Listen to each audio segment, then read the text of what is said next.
A well-executed example of foreshadowing in your fiction can make a story feel more tense and raise the stakes for our characters. So, how does foreshadowing work, and how can writers use it to spice up their stories? Welcome to the Writer's Gym. The Writer's Gym podcast. Build creative confidence and grow your writing life. With Rachel Knightley and Emily Inkpan.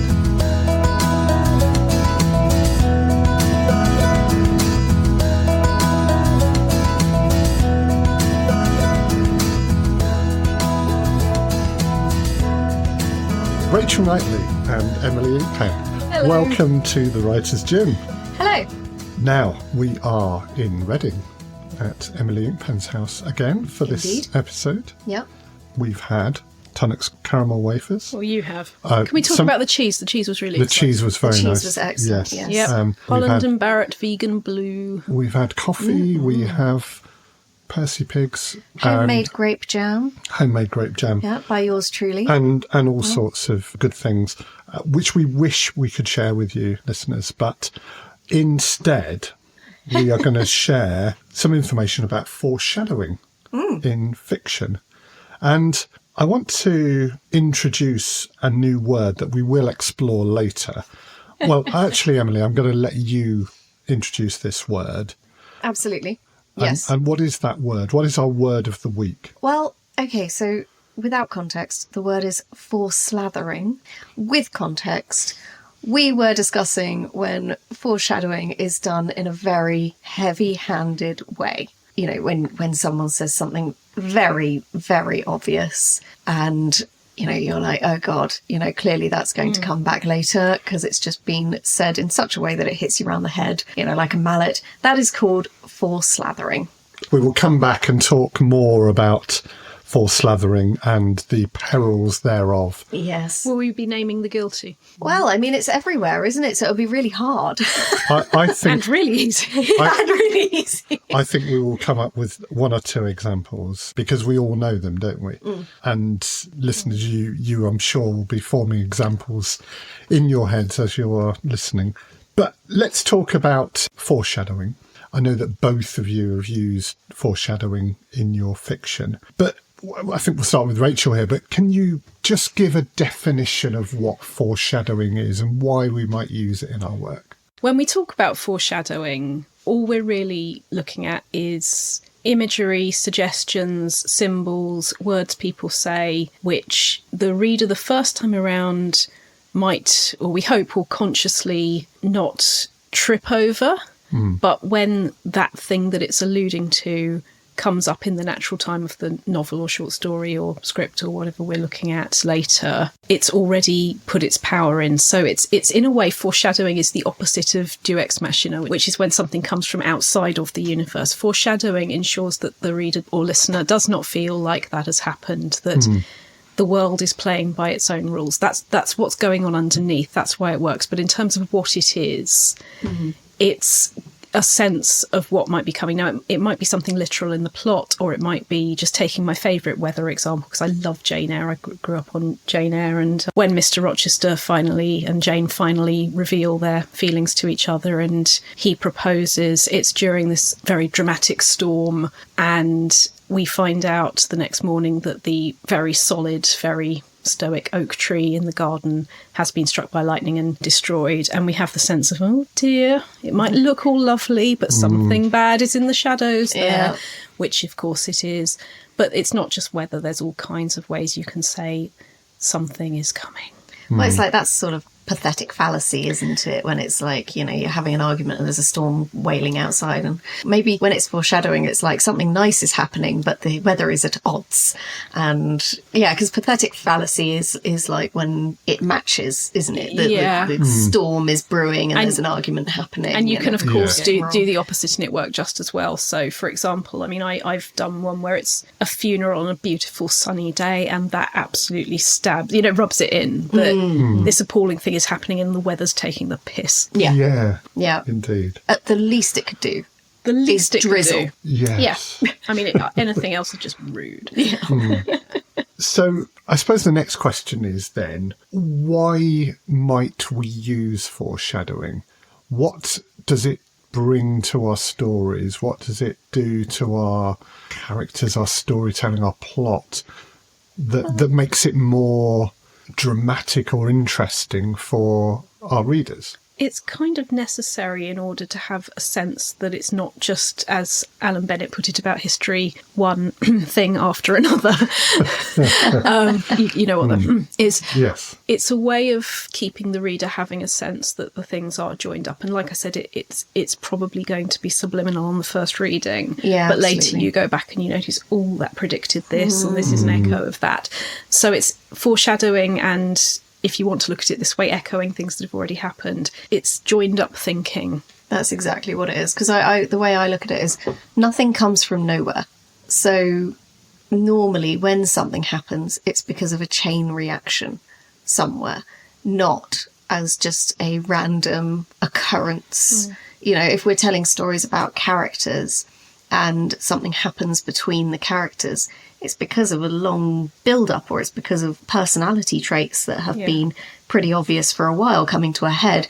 It's not, I mean, when it's done well, it is not a sudden thing that a character just does, which is out of the blue and, you know, and everything. So you can almost see it coming. It's almost like predicting the weather, isn't it? It's you know. And looking at the horizon and seeing the clouds coming towards you. You talked, Emily, you talked about a slow boil, didn't you? About what appeals about novels that you can't have in shorter fiction is the slow boil. So there's a lot of opportunity for that in longer fiction, isn't there? Yeah, there is. Like, foreshadowing is I mean, like, I do a lot of it. One of the fun things about the Dex Legacy is because I wrote the novels first and the audio drama is set 11 years before. So I know where they're going.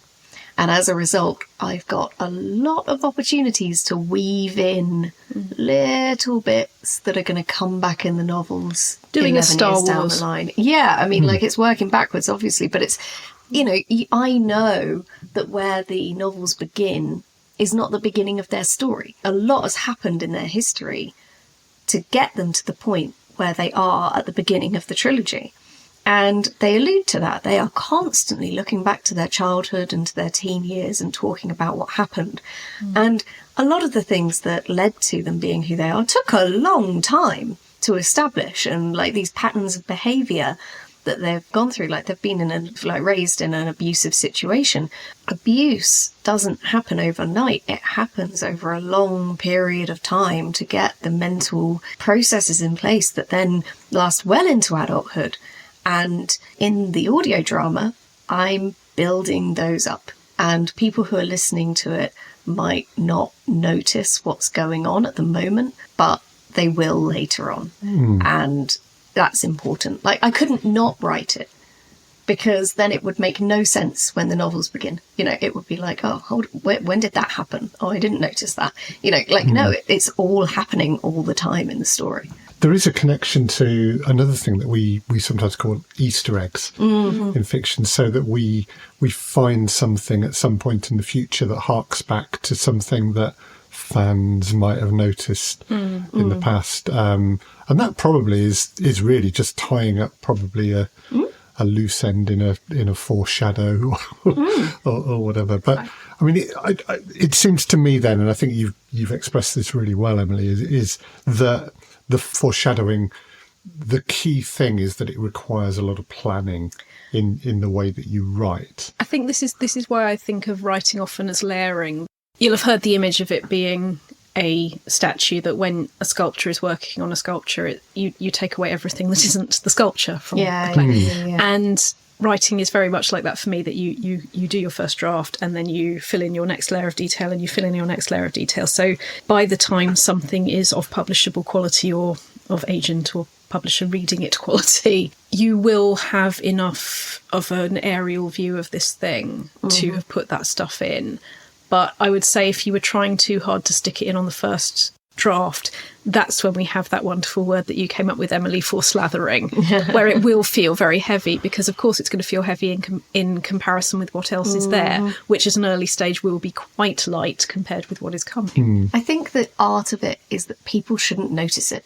Exactly. Yeah. It should be completely missable until the Until event the thing happens, happens. and then you notice the little breadcrumbs that led you there. Yeah. And I think one of the things, I mean, you've been talking about layers. I talk about like tapestry and weaving. You are constantly holding threads, and then you're constantly weaving them together and bringing bits in and making sure that there are no loose threads just going off that you've dropped. And one of the things that I would say is that inevitably when you're going through a first draft, you bring in ideas later that need context and need a little bit of foreshadowing, otherwise they'd be completely random. But the thing to remember is that a single sentence here and there is all you need. You do not need to go back and write a whole chapter, or a whole 3 paragraphs in a chapter that will then allude to what happens later. No. A passing comment from one of your characters, a single sentence that exhibits how a character reacts to something that is said, will then be enough that people notice it when it happens and get the significance of it later. Yeah. So you do not need to go and do loads. Just go back and go, okay, right, in that conversation, that might have come up, that feeling towards a subject that will then come back in this. There's trust your reader, which is famous, but there's also light the touch paper and retire, Yes. which works just as well. Let the thing do its thing. Yes, absolutely. Yeah. Well, there's another view of foreshadowing that I think would require the foreshadow to be noticed in ways that it wouldn't in your example, Emily. And that is the introduction of some tension or portent into the story. A character that's always walking by the river, you might say, I hope they don't fall in one day or whatever. And it just makes you think, oh gosh, I wonder if they will. And it does add that tension, but I think there's an even finer line to be trodden there than in general foreshadowing, between making it seem so bloody obvious that Jack's going to fall in the river and actually just introducing that tension that they might. There's a brilliant parody. If anybody wants to see how not to do it, there's a wonderful parody in The Young Ones where we just cut to the cockpit of an aeroplane and the pilot says to the co-pilot, wow, I really hope we don't have a crash. Yeah. and bringing the viewer in on the joke of that, because it can feel very, very heavy. And I see what you mean, Chris, that the portents have to be handled carefully. But I guess when it works, you only notice it's worked on the second read or the second viewing, potentially. I mean, I say that's not always true. As you get used to reading, as you get used to watching, I guess you do start to notice. But one that worked on me, and this truly worked on me at the time, and I'm not going to say which novel it is because it's a spoiler for anyone reading it, but there is a Maggie O'Farrell novel in which this gorgeously written love affair between these two people, and he's in a complicated situation and she's younger, and you're absolutely rooting for them and you're rooting for him to get out of the situation, and then he leaves the story quite abruptly. And the first time I read it, when I got to that paragraph, because the paragraph was always saying, need to sort my will out, need to do this, that and the other, just in case, because thank God we got a warning, because just in case. And then he was gone. And I remember my heart leaving my body through my mouth at that point. I had not seen it coming. Now, I think if I read it for the first time this time, it's possible I would. But still, even if I did, the characterisation was strong enough that whether you see it coming or not, it absolutely destroyed me. Oh, God. And reading it back, yes, there were signs, and yes, the story of her character arc made certain things necessary, blah, blah, blah, but oh my God. But the signs can actually make the impact of the thing Oh, God, I've got such a... heightened, can't they? Yeah, Okay, of so course. have either of you guys seen The Bridge to Terabithia? Yes. No. Oh, my goodness, that movie. There is a moment of foreshadowing before the huge thing, and you're thinking, hold on a second, that could turn out badly or something. And then the actual event hits you like a truck. You are not expecting it at all. I felt kind of angry because this movie was advertised as a kind of light-hearted fantasy movie, about kids, family friendly. Oh my God, I was a mess. But if they'd advertised it as a movie with a plot twist about an hour and 10 minutes in that will destroy you, that wouldn't have worked. No. Okay, I've got one word for you. Oh. Bambi. Oh, yeah. Finding Nemo. I'm sorry, the opening sequence of Finding Nemo. Yeah. Like, I remember I was babysitting one time and the kids had just gone to bed, and I was actually a rubbish babysitter. I always let them stay up far too late. And they, I say that, sorry, any parents who are listening to this, that is absolutely a confession. That definitely happened. But anyway, so I remember I just put these kids to bed and I thought, okay, I'll, put a movie on. And I put on Finding Nemo. It was the opening sequence. I was crying. The parents came in. They came home, and they were like, "Oh my God, what are you watching?" And I was like, "I'm Finding Nemo." Oh God, Coral. Yeah. Did you get an R out of them at the time? How did they react? I can't even remember their reaction. It was my. I couldn't see. I was crying. Yeah. Well, see also Up. The Disney movie. Yes. Yeah. So that's 4 kids films that we mentioned there, which is kids films are the worst. They really come out of nowhere because you're expecting them to be happy, and my God, it's like, okay, like, and then they just teach them what life is really like.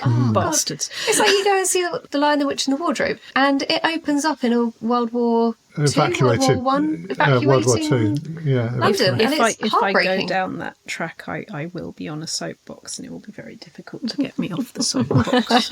So I'm just going to say that Aslan is Ronald Pickup. End of.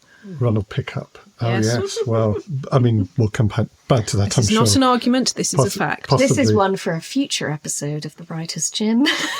Aslan is Ronald afterwards. Pickup. Yes. Allegorically, it's supposed to be Jesus, isn't it? But we'll edit all of this. Yes, out. At least God.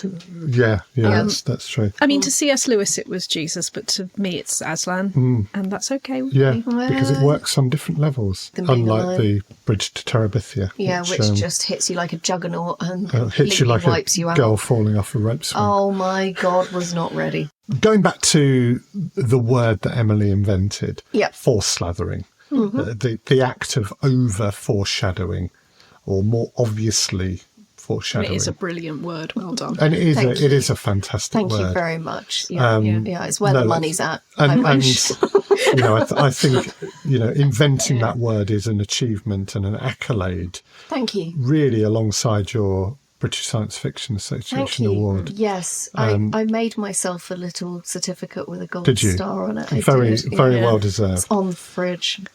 We'll post a picture of you being presented with that. Thank you. Yes. And the show notes of this podcast. But I think foreslathering, probably the word is humorous in a lot of ways, because I think it's a trap that we could all easily fall into. Sure. We've talked about the fact that it's a fine line. Foreshadowing is something that is a delicate operation. So what are the perils of foreslathering, and how can we as writers try to avoid falling into this trap? I mean, it is taking the surprise element away, and with it, I guess, the sense of reality, that in our interpretation of our own reality, when people say I should have read the signs, we are always, we're moving through time in one direction. Yes, there might be signs in another person's behaviour, but no, the weather probably isn't telling us what's going to happen in the next scene, etc., etc. And with keeping the foreshadowing, keeping the technical equipment that the writer is essentially putting in there not obvious, that allows us to continue the sense of reality for the reader. And if the foreshadowing gets too loud and obvious and self-referential and look at me, look how clever I am, then we lose all sense that this is reality. Yeah, because we don't read the signs. And quite literally, I've just been thinking about like situations in real life where the foreshadowing becomes foreslathering, and we're very good at this in the UK. Our signposts, our warnings. This is a river with a footpath. Do not fall in the river. Danger. Water. Do not fall in the river. Of course, you don't pay attention to the signs. But then you could argue that anyone who falls in the river, it was very foreshadowed because there was a sign back there saying, do not fall in the river. An actual river. Yeah. Yeah. We actually we foreshadow and we foreslather and we foreshadow our lives. But I think the act of foreslathering, I think it's more tempting when you're plot driven because you know exactly the plot points that you're moving towards. And if your character is a vessel to get you to those points, then the character is pandering to the plot points as opposed to the plot points pandering to the character. And I think the temptation then is to lead the reader up to those points, those plot points, which are very important and they're going to be very pivotal later on. And that's what you've got to get to. Whereas people go through life absolutely blithely unaware of what's going to happen. People see signs right in front of them and think, well, I'm not the kind of person that reads signs, so I'm not superstitious, not even a little stitious. I won't fall for that. I'll carry on with my life. And then the thing happens.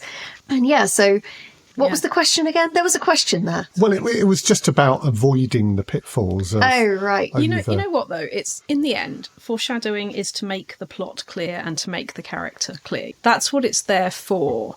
So it's really just like anything successful. It's the swan analogy. It needs to look absolutely graceful on the surface and going like crazy underneath the water.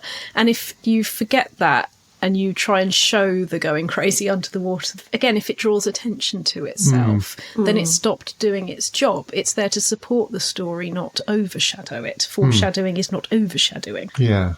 And do you think there are examples where there are multiple foreshadows? I'm thinking of things like Hamlet's procrastination. Happens over and over again. The boy who cried wolf. The thing is, Straw though, Peter.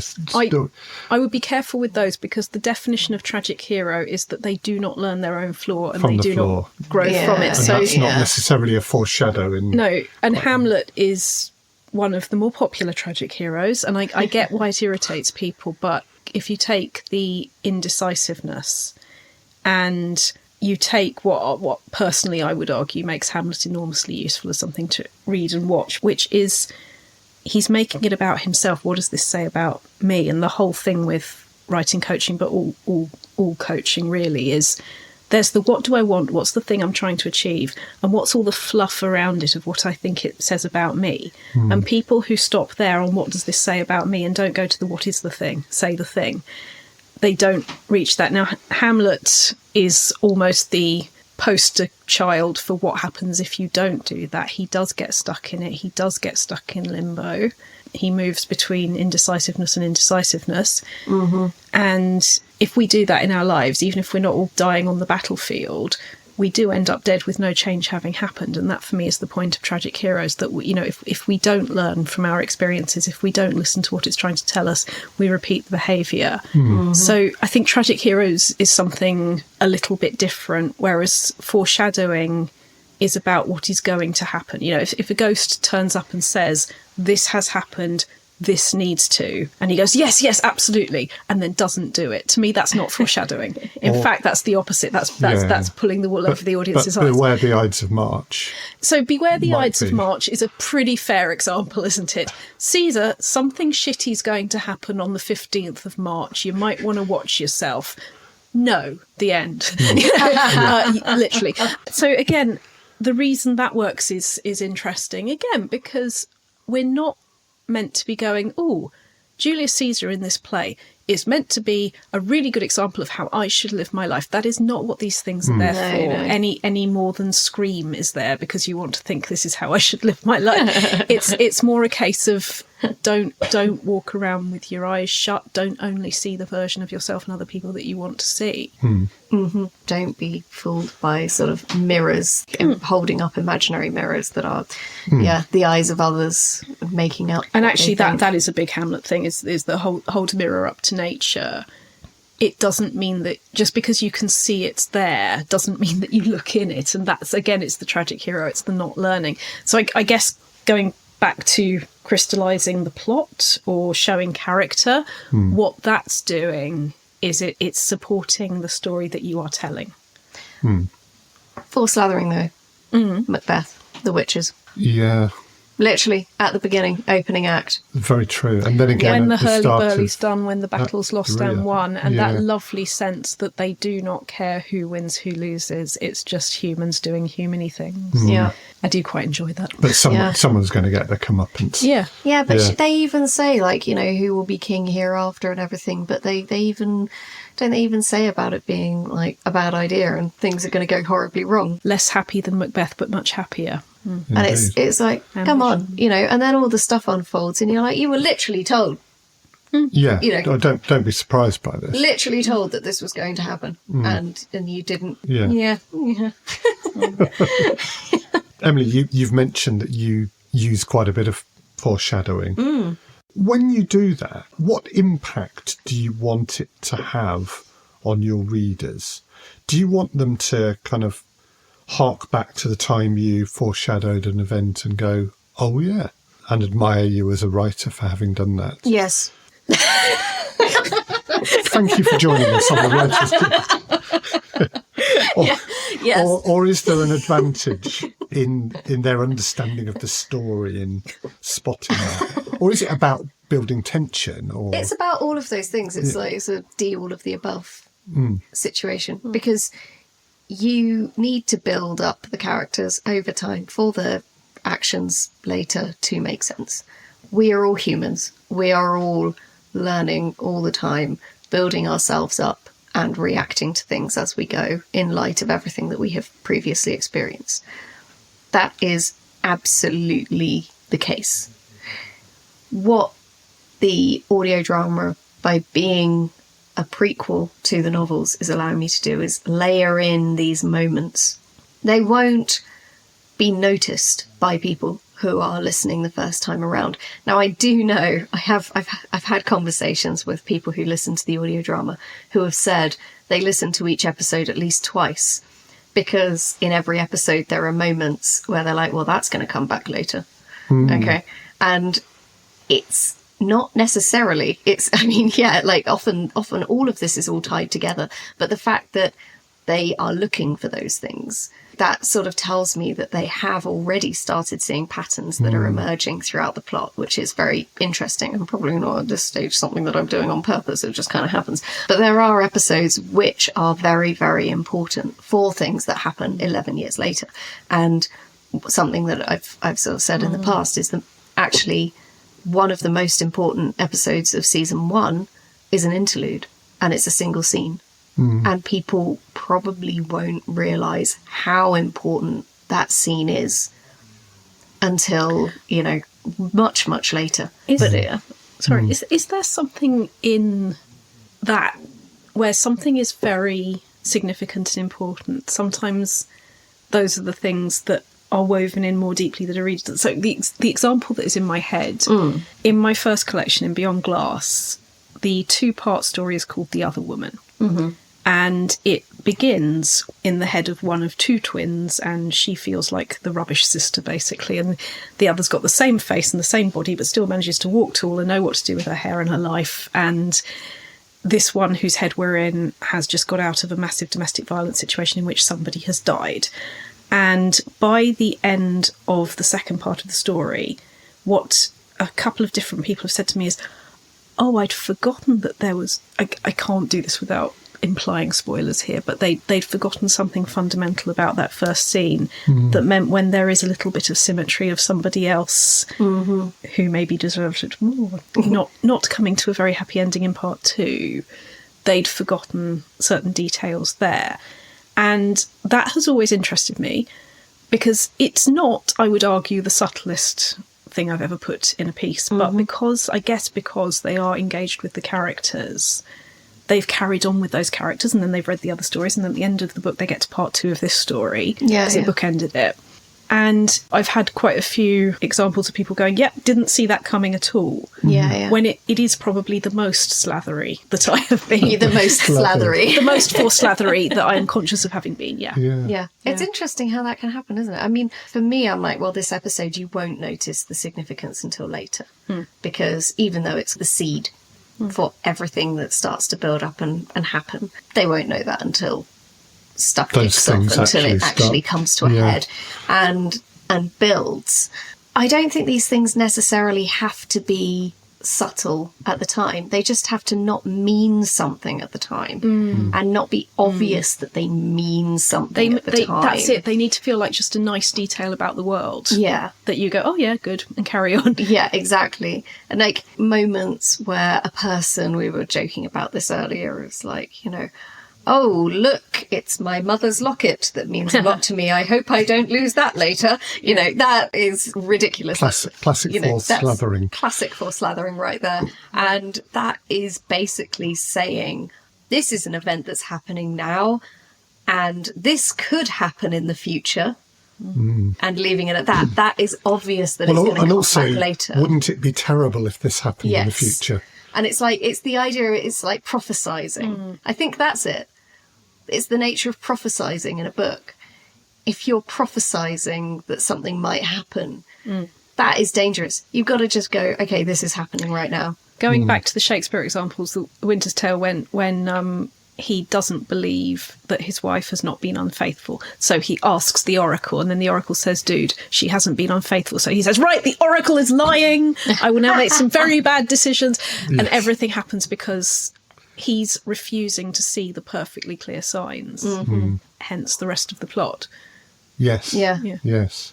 Well, see also Othello to an extent as well, actually. Yeah, but that's much more deliberate. Leontes does it to himself, whereas Othello is massively betrayed by the person. He's Iagoed. Yeah, and actually those stories where it is the person that person considers the most trustworthy source, the friend, and this is something that I do find quite, not spooky, but chilling, is that thing about whatever the person has as their security blanket is the thing with the most power over them. The thing that makes them feel most like themselves is actually sometimes the thing that is most likely to be their undoing. Yeah. And that friendship is a wonderful example of that. Yeah. And sometimes I actually find that it's like when somebody's, oh God, there's no foreshadowing like following the hero's journey absolutely perfectly into the letter, because you know, if you've been writing a while, I know a lot of people who aren't writers can watch things absolutely fine, not know what's going to happen, not know the function of all of these characters and everything and how they're going to turn out. For me, I'm sitting there watching something and I'm like, okay, I know exactly who's going to betray who at some point, and I know exactly what's going to happen next, because it's following the hero's journey, Campbell's hero's journey, I think it is, isn't it? Yeah.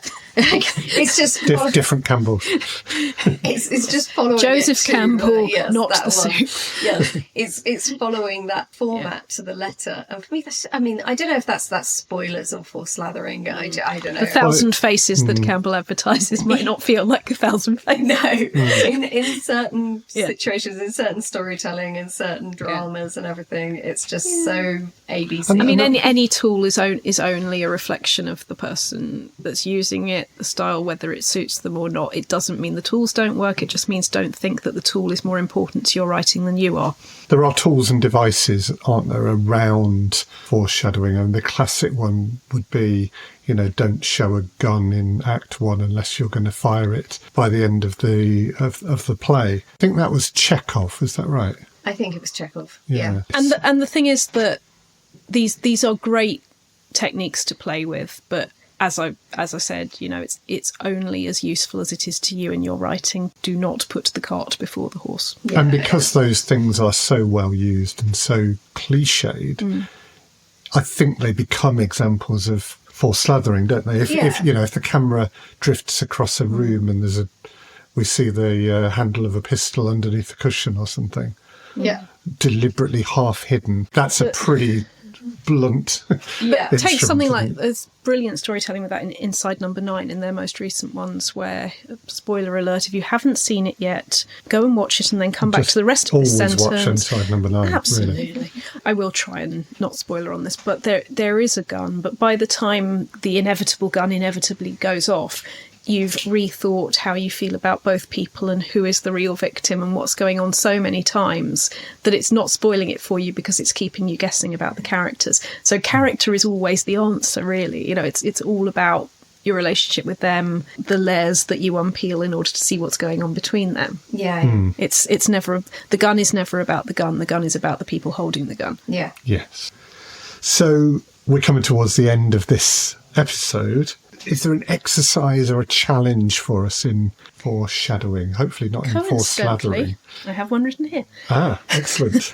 What are the odds? Here's what I am daring you to explore this week, or play with this week. I like saying play with. It reminds us this is a toy shop, not an exam room every time you write. Your character ignores a feeling or a sign. Take that wherever you want it. Here's a second one, if you want more. Take the same object. Put the object in 3 scenes in a person's timeline. See how its importance or apparent lack of changes if you move forward through time or maybe back through time.